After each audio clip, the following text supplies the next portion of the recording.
Hello friends, welcome to GK agriculture classes. इस video में आप सभी को पोलिनेशन एंड फर्टिलाइजेशन के बारे में बताएंगे, जिसे हिंदी में परागण और निषेचन कहते हैं। यह बहुत ही अच्छा टॉपिक है एग्रीकल्चर एंड बायो के छात्रों के लिए, जिससे संबंधित क्वेश्चन बहुत ज़्यादा पूछे जाते हैं। तो चलिए ना देरी करते हुए वीडियो को स्टार्ट करते हैं और इसे बहुत ही आसान भाषा में समझते हैं कि पोलिनेशन क्या होता है। तो सबसे पहले हम देखते हैं इसकी परिभाषा। एक पुष्प के परागकोश से, जिसे इंग्लिश में हम एंथर कहते हैं, के परागकण यानी कि जिन्हें पोलन ग्रेन कहते हैं, जो दूसरे पुष्प या उसी पुष्प के वर्तिकाग्र, जिसे इंग्लिश में स्टिग्मा कहते हैं, पर पहुंचने की क्रिया को हम परागण कहते हैं। यह बहुत ही इजी है, जिसे याद करने में आसानी होगी, क्योंकि इसके बारे में हम पहले समझ लेते हैं कि मेरे पास दो फ्लावर हैं इस प्रकार।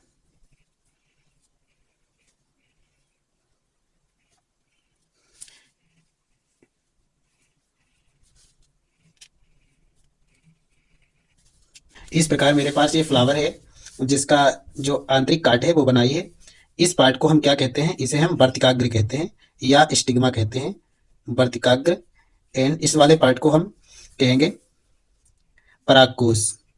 ये परागकोश है, परागकोश जिसे इंग्लिश में हम एंथर कहते हैं या हिंदी में हम परागकोश इसे कहते हैं। यहीं से पोलन ग्रेन निकलते हैं। ये जो पार्ट होते हैं ये परिपक्व हो जाते हैं, यानी कि पक जाते हैं, और ये फटने लगते हैं। जब ये फटते हैं तो इसके अंदर जो पोलन ग्रेन होते हैं, यानी कि जिन्हें हम इंग्लिश में क्या कहेंगे? परागकण, परागकण हिंदी में कहेंगे, और इंग्लिश में से हम पोलन ग्रेन कहेंगे, जो चिटकते हैं और बाकी दूसरे फ्लावर्स पर जाके गिरते हैं या उनकी स्टिग्मा पर जाके चिपक जाते हैं। तो इस क्रिया को हम ही परागण कहते हैं या पोलिनेशन कहते हैं। इस प्रकार इसमें ये एंथर होते हैं। इस प्रकार ये परिपक्व जब होते हैं तो अपने ही पुष्प को ये निषेचित करते हैं। इस प्रकार यहाँ से परागकण परिपक्व होकर यहाँ से छिटकना स्टार्ट किया, तो यहाँ पर आके ये इसके पराग पराग को वर्तिका पर गिरेगा और यहाँ से क्रिया निषेचन स्टार्ट होगी, और जो आगे चलकर बीजांड, फल इत्यादि का निर्माण करेगी। इस प्रकार इस वाले हम पार्ट को क्या कहेंगे? नर पार्ट, यानी कि जो फ्लावर के नर पार्ट होता है वो ये है, और मादा पार्ट ये है, जिसे हम क्या कहेंगे? जायांग, जायांग, इसे हम जायांग कहेंगे। और इस वाले पार्ट को हम कहेंगे पुंकेसर, पुंकेसर या पुमंग, पुंकेसर इस वाले पार्ट को कहेंगे। और ये जो गोल गोल इसका जो पार्ट है इसे हम ओवरी कहेंगे, यानी कि अंडाशय, हिंदी में अंडाशय इसे हम कहेंगे। इस प्रकार इसके ये पार्ट होते हैं। जो यहाँ से जो पोलन ग्रेन होता है इसके जो पक जाता है तो इस ये फट जाता है, और फटने के पश्चात इसमें जो पोलन ग्रेन अंदर भरे हुए होते हैं वो यहाँ से निकलते हैं और वर्तिकाग्र पहुंचते हैं, जिसे हम मादा जननांग कहते हैं या मादा पार्ट कहते हैं। उस पर जाके गिरते हैं और यहाँ चिपक जाते हैं और जर्मिनेट होते हैं, यानी कि जमने लगते हैं, जिससे एक पोलन ट्यूब, यानी कि इस प्रकार एक पोलन ट्यूब होती है पतली पतली, इसका निर्माण या फॉर्मेशन होता है, और ये पोलन ग्रेन जाइगोट का निर्माण करते हैं। इस प्रकार यह क्रिया पोलिनेशन संपन्न होती है। पोलिनेशन की बात करें तो पोलिनेशन मुख्यतः दो प्रकार का होता है। पहला है सेल्फ पोलिनेशन, जिसे हम स्वपरागण कहेंगे, स्वपरागण, स्वपरागण। नेक्स्ट है क्रॉस पोलिनेशन, जिसे हम परपरागण कहेंगे, परपरागण हिंदी में इसे परपरागण कहेंगे। इस प्रकार ये दो प्रकार का पोलिनेशन होता है। सेल्फ पोलिनेशन की बात करें तो इसकी परिभाषा है एक ही पुष्प के परागकोश से परागकण उसी पुष्प के, यानी कि जो पुष्प है, मेरे पास एक पुष्प है इस प्रकार, और एक पुष्प इस प्रकार, इस प्रकार यहां लिखा है एक ही पुष्प के परागकण उसी पुष्प की वर्तिकाग्र पर पहुंचते हैं या उसी पौधे के दूसरे पुष्प पर पहुंचते हैं, तो इस क्रिया को हम सेल्फ पोलिनेशन या स्वयं परागण कहते हैं। यह भी दो प्रकार का होता है, यानी कि ये फ्लावर ए, इसे ए नाम दे देते हैं, इसे बी। इसकी जो एंथर हैं ये पकते हैं और चिटकने लगते हैं पोलन ग्रेन्स, तो इसी पुष्प की वर्तिकाग्र पर पहुंचते हैं। इस प्रकार एक ये पुष्प है, इसकी वर्तिकाग्र पर इस प्रकार ये पोलन ग्रेन यानी कि परागकण पहुंचते हैं। तो इस प्रकार की जो पोलिनेशन की क्रिया है तो इसे हम स्वपरागण कहेंगे, स्वपरागण। नेक्स्ट है पोलन ग्रेन इस फ्लावर के पोलन ग्रेन इस फ्लावर में पहुंचते हैं, या इस फ्लावर के पोलन ग्रेन इस फ्लावर में पहुंचते हैं, तो भी इस प्रकार की क्रिया को हम सेल्फ पोलिनेशन कहेंगे। यह सेल्फ पोलिनेशन मुख्यतः दो प्रकार का होता है, ऑटोगेमी एंड गिटेनोगेमी। गिटेनोगेमी, पहले सबसे पहले ऑटोगेमी को देख लेते हैं। एक पुष्प के परागकण, यानी कि एक पुष्प के परागकण, इसमें समझते हैं कि एक ये पुष्प है, इसके परागकण उसी पुष्प की वर्तिकाग्र पर पहुंचते हैं, यानी कि ये फ्लावर है और इसकी ये वर्तिकाग्र है एंड ए मेल पार्ट है जिसे हम परागकोश कहेंगे। यहाँ से परागकण निकलता है और यहीं पर जाकर उसी पुष्प की वर्तिकाग्र पर जाकर चिपक जाता है। तो इस प्रकार के पोलिनेशन को हम ऑटोगेमी कहेंगे, ऑटोगेमी। नेक्स्ट है गिटेनोगेमी।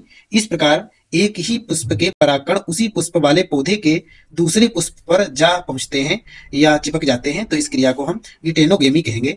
जैसे मेरे पास एक पौधा है, इस प्रकार इसमें दो फ्लावर लगे हुए हैं, जिसे flower A and flower B नाम दे देते हैं।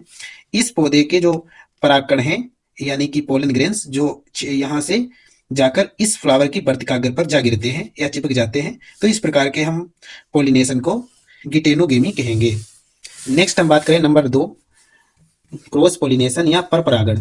एक पौधे के पुष्प परागकण उसी प्रजाति के दूसरे पौधे के वर्तिकाग्र पर पहुंचते हैं तो उसे हम परपरागण कहते हैं। जैसे कि मेरे पास कोई प्लांट है, यानी कि माना कि मेरे पास एक रोज प्लांट है यानी कि गुलाब का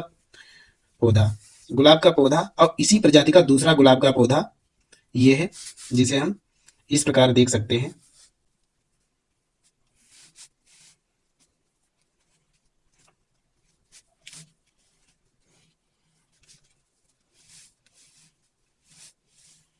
इस प्रकार ये पोलन ग्रेन्स हैं, ये पोलन ग्रेन्स, यहाँ पोलन ग्रेन्स यहाँ से रिलीज होते हैं, यानी कि ये परागकोश है जिसे हम एंथर कहते हैं। यहाँ से पोलन ग्रेन रिलीज होते हैं और वर्तिकाग्र पर जाते हैं। इस प्रकार मेरे पास प्लांट ए है, इसे हम प्लांट ए नाम देते हैं, जबकि नेक्स्ट प्लांट है बी। इस प्रकार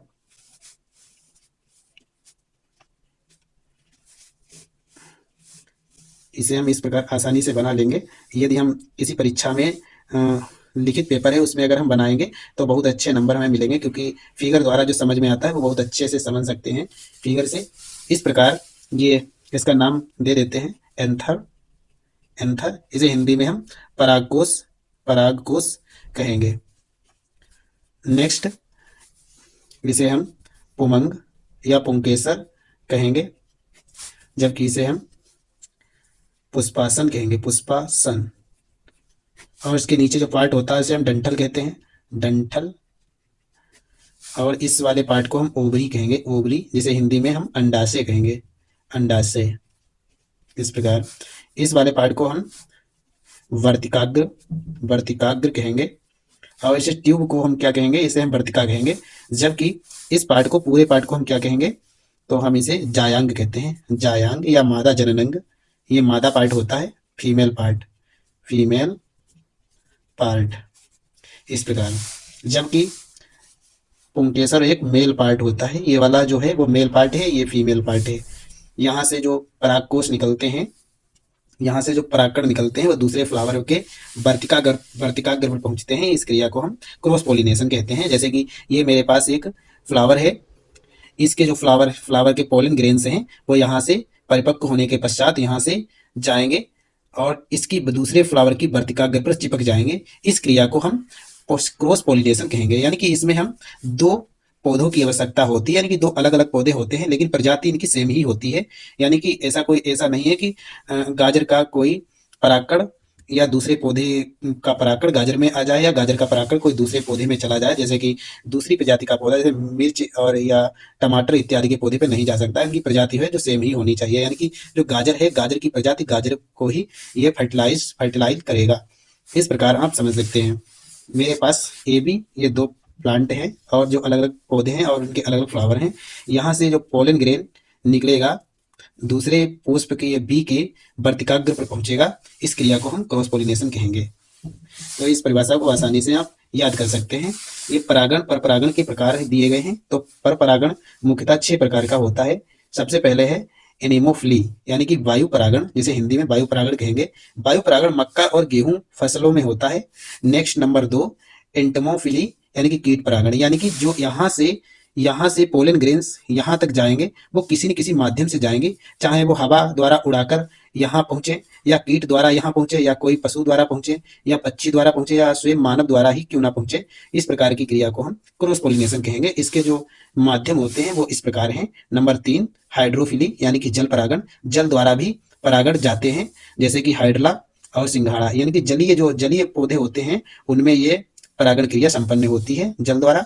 नेक्स्ट है ऑर्निथोफिली, यानी कि पक्षी परागण, ये एक प्लांट दिया गया है बिग्नोनिया, इसमें ये होता है पक्षी परागण। नेक्स्ट है जिफिली, जियोफिली ये रेफ्लेसिया में होता है। इसका एक अलग ही टर्म दिया गया है इलियोफिली, यानी कि हाथी द्वारा होता है ये परागण। ये रेफ्लेसिया दुनिया का सबसे बड़ा पुष्प कहा जाता है, इसे याद कर सकते हैं। रेफ्लेसिया ऐसा पुष्प है जो दुनिया का सबसे बड़ा पुष्प की श्रेणी में रखा गया है। इसमें जो परागण होता है वो हाथी द्वारा होता है, तो इसे इसीलिए इसका अलग ही टर्म दिया गया है एलिफोफिली। इस प्रकार इसे याद कर सकते हैं। नंबर नेक्स्ट दिया गया है एंथ्रोपोफिली, इसमें कृत्रिम परागण किया जाता है। ये परागण वैज्ञानिकों द्वारा किया जाता है। जो वैज्ञानिक होते हैं जो संकर बीज उत्पादन करते हैं वो अपने इक्विपमेंट या अन्य यंत्रों द्वारा स्वयं करते हैं इस क्रिया को, तो इस प्रकार की क्रिया को हम कृत्रिम परागण कहते हैं। नेक्स्ट हम बात करेंगे परागण के आधार पर फसलें दो प्रकार की होती हैं, सेल्फ पोलिनेटेड ग्रुप्स यानी कि स्वपरागित फसलें जैसे कि गेहूं है, मक्का है, इसी प्रकार की बहुत सारी फसलें हैं। नेक्स्ट है क्रॉस पोलिनेटेड ग्रुप्स, सेब, नाशपाती और बहुत सारी प्रकार की इसमें भी फसलें आती हैं जो आप देख सकते हैं। इस प्रकार आप इसे cross pollination and self pollination को समझ गए होंगे। नेक्स्ट हम बात करेंगे, अब हम समझेंगे फ्लावर के बारे में, यानी कि पार्ट ऑफ फ्लावर्स। फ्लावर के बारे में समझेंगे कि फ्लावर में कौन से पार्ट को क्या कहते हैं और इसका क्या कार्य होता है। तो सबसे पहले हम नर जननांग यानी कि नर पार्ट की बात करें तो इस वाले पार्ट को जो ऊपर ये पार्ट होता है इसे हम एंथर कहते हैं, यानी कि पराग कोष कहते हैं। इसी के अंदर पराग कण होते हैं, यानी कि पोलन ग्रेन, पराग कण जिसे इंग्लिश में पोलन ग्रेन कहेंगे। इसी के अंदर पोलन ग्रेन होते हैं, यानी कि जो पराग कोष होता है ये परिपक्व हो जाता है, यानी पक जाता है, जिसके पश्चात ये फट जाता है, जिससे परागकण चित्र बितर जाते हैं और अन्य पुष्पों पर जा चिपक जाते हैं, वहां पोलिनेशन की क्रिया संपन्न होती है। और नीचे ये जो इसका जो ये पार्ट होता है नली रूप में, इसे हम फिलामेंट कहते हैं, यानी कि तंतु कहते हैं। इन दोनों पार्ट को मिलाकर स्टामेन बनता है, जिसे हम पुंकेसर कहते हैं, जिसे हम नर भाग कहेंगे, यानी कि ये पुष्प का नरभाग है, जिससे ये पोलिनेशन की क्रिया और फर्टिलाइजेशन की क्रिया कंप्लीट होती है। नेक्स्ट रंगीन होते हैं, ये रंगीन जो पेटल्स होते हैं इन्हें पेटल्स कहते हैं। इस प्रकार की संरचना को पेटल्स कहा जाता है, जिसे हम दल कहते हैं।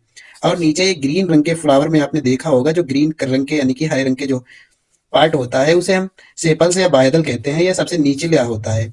नेक्स्ट इसके निचला एक और पार्ट होता है जिसे हम पुष्पासन कहते हैं हिंदी में, और इससे निचले पार्ट को जहां ये पुष्प लगा होता है इसे हम डंठल कहते हैं या पेडिकल कहते हैं। ये डंठल पर पूरा पार्ट फ्लावर लगा होता है जिसे हम पेडिकल कहते हैं। नेक्स्ट पार्ट बात करें मादा भाग की, तो मादा भाग ये 3 पार्ट से मिलकर बना होता है। सबसे ऊपरी जो पार्ट होता है इसे हम स्टिग्मा कहते हैं या वर्तिकाग्र कहते हैं। पोलन ग्रंथ आकर यहीं पर चिपक जाते हैं और यहाँ जर्मिनेट होने लगते हैं, इसी पार्ट पर जर्मिनेट होते हैं, जिसके पश्चात ये पोलन ट्यूब का निर्माण होता है, पोलन ट्यूब का फॉर्मेशन होता है, जिसे हम इस प्रकार प्रदर्शित किए हुए हैं। यहाँ पोलन ट्यूब है, इस प्रकार यहाँ से जो जाइगोट का निर्माण होता है वो यहाँ अंदर चला जाता है, जिससे यहाँ ये आपस में फ्यूजन कर लेते हैं, यानी कि जो मादा के अंडक होते हैं और जो ये परागकण होते हैं आपस में फ्यूजन करके ये जाइगोट बनाते हैं, जो आगे चलकर भ्रूण कहलाता है। नेक्स्ट पार्ट दिया गया है स्टाइल, इस वाले पार्ट को हम स्टाइल कहेंगे यानी वर्तिका कहेंगे। और ये जो गोल वाला पार्ट होता है जिसके अंदर ये मादा अंडक होते हैं यानी कि सेल्स होते हैं, जिसे न्यूक्लियर या फ्यूजन क्रिया होती है, इसी के अंतर्गत इसे हम ओवरी या अंडाशय कहेंगे। इन तीनों पार्ट को मिलाकर जो पार्ट बनता है उसे पिस्टाइल या जायांग कहते हैं, जिसे हम मादा भाग कहेंगे, यानी कि जो पौधा का मादा भाग होता है, इस फ्लावर का मादा भाग होता है। इस प्रकार इस पूरे फ्लावर को आप आसानी से समझे और किसी भी परीक्षा जो लिखित परीक्षा होती है उसे बनाकर आप इस प्रकार नामांकित करें तो आपको बहुत ही अच्छे अंक मिल जाएंगे। अब हम बात करेंगे फर्टिलाइजेशन के बारे में। पौधों में पोलिनेशन के पश्चात यानी कि जो पोलिनेशन क्रिया है, परागण क्रिया वह संपन्न हो जाती है।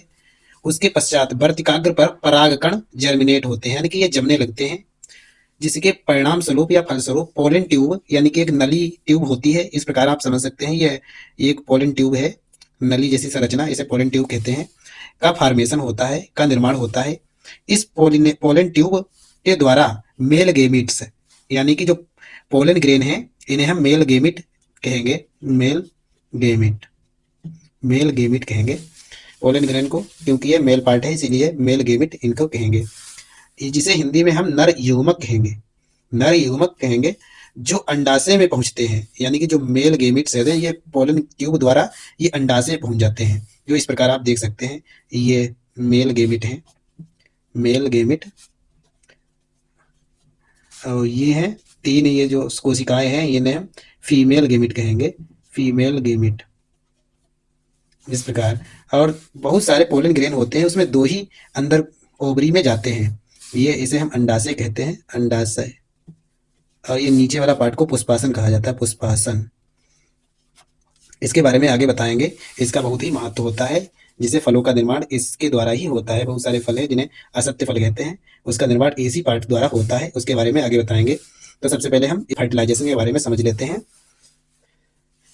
जो अंडाशय में पहुंचते हैं, यानी कि ये दोनों जो गेमिट्स हैं ये नली के द्वारा, ट्यूब के द्वारा अंडाशय में यहाँ पहुंच जाते हैं, इस पार्ट में, इस बात में पहुंचते हैं। और जहाँ फ्यूजन होता है यानी कि संलयन, यानी कि फ्यूजन उसे कहते हैं, ये दोनों गेमेट्स मादा अंडक द्वारा, यानी कि जो ये 3 सेल्स हैं इनसे मिलते हैं, इस मिलने की क्रिया को हम फ्यूजन कहते हैं। जिसे एक मेल गेमेट, यानी कि इसकी जो 2 कोशिकाएं हैं वो इस एक मेल गेमेट द्वारा मिलती हैं, 2 इस प्रकार ये ग्रुप बना लेते हैं। और दूसरी जो इसकी ये न्यूक्लियर है जिसे हम फीमेल गेमेट कहते हैं, और एक मेल गेमेट, ये अलग अपना ग्रुप बना लेते हैं, आपस में मिल जाते हैं, यानी कि संलयित हो जाते हैं। इस प्रकार फीमेल गेमेट के साथ मिलकर जाइगोट बनाते हैं। ये अब दोनों मिले आपस में, इन्हें हम दोनों को हम जाइगोट कहेंगे, इस ग्रुप को हम जाइगोट कहेंगे, जाइगोट। इस प्रकार ये जाइगोट यानी कि युग्मनज, युग्मनज हिंदी में युग्मनज कहेंगे, इंग्लिश में जाइगोट कहेंगे। इस प्रकार ये दोनों युग्मनज बनाएंगे। और इस वाले पार्ट को जिसमें 2 कोशिकाएं हैं, यानी कि एक मेल दूसरी फीमेल, जो इसका जो ग्रुप है ये निर्माण करता है भ्रूण का, जिसे हम इंग्लिश में एम्ब्रियो कहेंगे, एम्ब्रियो, एम्ब्रियो का निर्माण करेंगे, जो आगे चलकर यही फल बनेगा, यही बीज बनेगा। नेक्स्ट दूसरा पार्ट इसका जो दिया गया है, जिसमें 3 कोशिकाएं हैं, जिसमें एक मेल कोशिका है और 2 फीमेल कोशिकाएं दी गई हैं।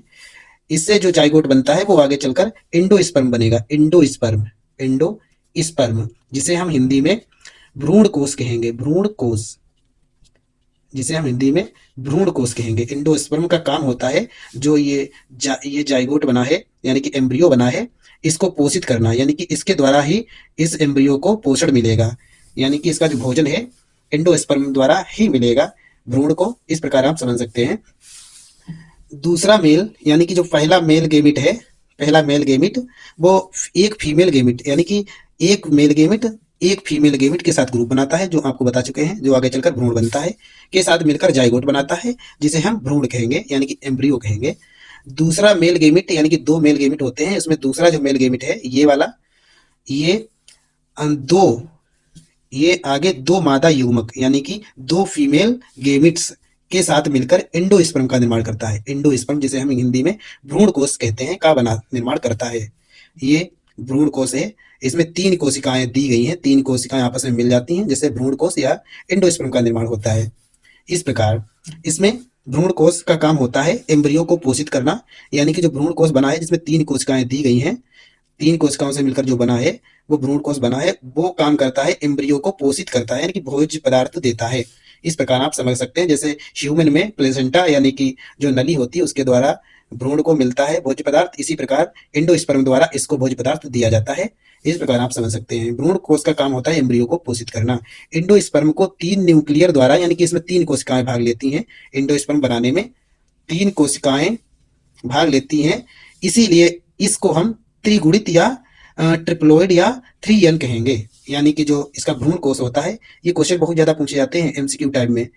ये एंडोस्पर्म पूछा जाता है क्वेश्चन कि एंडोस्पर्म कितने गुणित होता है या किस प्रकार का होता है, तो इसमें ऑप्शन दिए गए त्रिगुणित, द्विगुणित और 6 गुणित, इस प्रकार ऑप्शन बहुत सारे दिए जाएंगे, वहां से आप त्रिगुणित ऑप्शन ही करेक्ट करेंगे।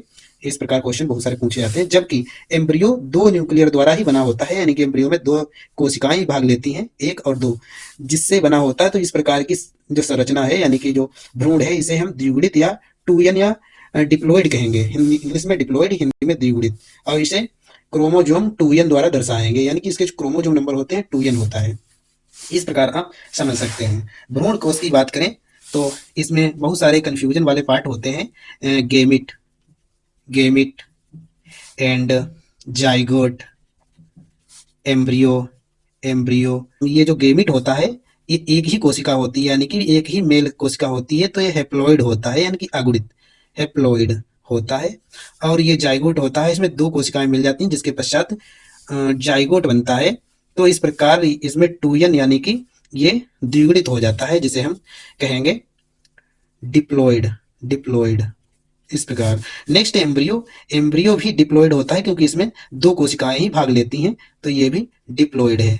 और ट्रिप्लॉइड की बात करें तो इसमें एंडोस्पर्म आएगा। एंडोस्पर्म।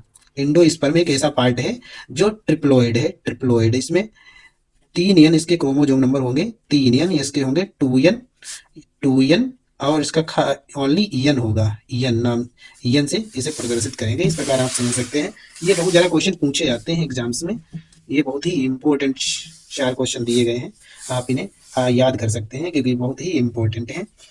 इसे हम हिंदी में युग्मक कहेंगे और इसे हम हिंदी में नीचे वाले को, जाइगोट को हम युग्मनज कहेंगे। युग्मनज। इसे हम भ्रूण कहेंगे और इसे एंडोस्पर्म या पराग भ्रूण कोष कहेंगे। भ्रूण कोष कहेंगे, जिसका काम होता है एम्ब्रियो को डेवलप करना, एम्ब्रियो को पोषित करना। इसका इसी काम के पश्चात ये स्वयं ही विलुप्त हो जाता है या उसमें स्वयं ही नष्ट हो जाता है और आगे चलकर यही पार्ट एम्ब्रियो बनता है फल। यही फल और इसका जो मुख्य पार्ट होता है वो बीज होता है। बीज का निर्माण इसी द्वारा होता है। इस प्रकार आप समझ सकते हैं। हम नेक्स्ट बात करेंगे निषेचन के आधार पर फलों के प्रकार, यानी कि निषेचन के आधार पर फल किस प्रकार बनते हैं और उनका क्या बनने में किसका किसका योगदान होता है, इसके बारे में बताएंगे। तो इसमें 3 प्रकार के फल होते हैं, यानी कि निषेचन के आधार पर। सबसे पहला फल है सत्य फल, जिसे हम ट्रू फ्रूट कहते हैं। इसके एग्जाम्पल की बात करें तो इसमें आम, नारियल, तरबूज, मटर आदि आते हैं। तो सबसे पहले हम देखते हैं निषेचन। निषेचन क्रिया के पश्चात जो यहाँ पर भ्रूण बनता है, एम्ब्रियो बनता है, जो एम्ब्रियो आगे चलकर फल एवं बीज का निर्माण करता है। फल का निर्माण एम्ब्रियो द्वारा होता है और बीजांड से बीज का निर्माण होता है। बीज का निर्माण इस प्रकार आप समझ सकते हैं। तो इस प्रकार के जो फल को हम क्या कहेंगे, इसे हम सत्य फल कहेंगे, यानी कि ट्रू फ्रूट कहेंगे, क्योंकि इसका निर्माण फ्यूजन द्वारा हुआ है, यानी कि निषेचन द्वारा हुआ है। इस प्रकार के जो एम्ब्रियो डेवलपमेंट के पश्चात जो फल बनता है उसे हम सत्य फल कहते हैं। दूसरी बात की बात करें दूसरे टाइप की, वो असत्य फल, जिसे हम फॉल्स फ्रूट कहेंगे, यानी कि असत्य फल कहेंगे, जिसमें नाशपाती, सेब जैसे बहुत सारे प्रकार के फ्रूट्स आते हैं। यानी कि यहाँ पर जो भ्रूण होता है, जो निषेचन के पश्चात क्रिया होती है, इसमें एक अंडाशय में छेद होता है, यहाँ से इसका छेद होता है। जो यहाँ पर जाइगोट बनता है वो इसमें पुष्पासन में चला जाता है, यानी कि छेद के द्वारा किसी कारणवश पुष्पासन में ये चला जाता है। यहाँ पर इसकी ये संरचना बनने लगती है। जो ये पार्ट होता है जिसे हम पुष्पासन कहते हैं, यही पार्ट आगे फल में बदल जाता है, यानी कि यही पार्ट फल बन जाता है। तो इस प्रकार के फल को हम असत्य फल कहेंगे, जैसे नाशपाती, सेब, इसके बहुत ही अच्छे एग्जाम्पल हैं। यानी कि यदि किसी कारण अंडाशय में छेद है तो यह निषेचन पुष्पासन में होगा, यानी कि इसका जो निषेचन यहाँ अंडाशय में होना था वो पुष्पासन में होगा, क्योंकि छेद के द्वारा ये जो जाइगोट बना है वो इसमें पुष्पासन में चला आया और वहां ही अपना जो जाइगोट है वो एम्ब्रियो डेवलपमेंट करने लगा, जो ओवरी में होना था। पहले तो ओवरी फल का निर्माण करती और इसका जो एम्ब्रियो है वही बीजांड बनता और आगे चलकर वही बीज बनता। लेकिन जो वो पार्ट होता है वो जाइगोट, वो नीचे पुष्पासन में आ गया, तो ये पुष्पासन ही फल में तब्दील हो जाएगा, यानी कि यही फल बन जाएगा। इस प्रकार के फल को हम असत्य फल कहते हैं। नेक्स्ट बात करें नंबर 3 की, अनिषेक फल या पार्थिनोकार्पी फल। इसमें वो फल आते हैं जिसमें बीज नहीं पाए जाते हैं, जैसे कि अंगूर और केला, इसमें बीज नहीं होते हैं। इस प्रकार के फल को हम पार्थिनोकार्पी फल कहते हैं। ये पहचान सकते हैं आप आसानी से, क्योंकि इसमें बीज नहीं होते हैं। जितने भी प्रकार के फल हों उसमें बीज नहीं हुआ तो उसका निर्माण ही अनिषेक फल द्वारा ही होता है, जैसा कि आप देख सकते हैं। इस प्रकार के फल को हम बीज रहित फल भी कहते हैं, या गौड़ फल या आभासी फल, ये असत्य फल को कहते हैं, गौड़ फल या आभासी फल। इस प्रकार यह इसमें फल का निर्माण बिना निषेचन के ही होता है, यानी कि विदाउट फर्टिलाइजेशन के ये फल का निर्माण करते हैं, यानी कि विदाउट फर्टिलाइजेशन के फ्रूट का निर्माण होता है। तो इस प्रकार के फल को हम असत्य फल या अनिषेक फल कहेंगे, यानी कि पार्थिनोकार्पी कहेंगे, यानी कि बिना निषेचन के पश्चात फल का निर्माण अनिषेक फल कहलाता है। इस प्रकार हम समझ सकते हैं। जैसे कि अंगूर और केला इसके एग्जाम्पल हैं।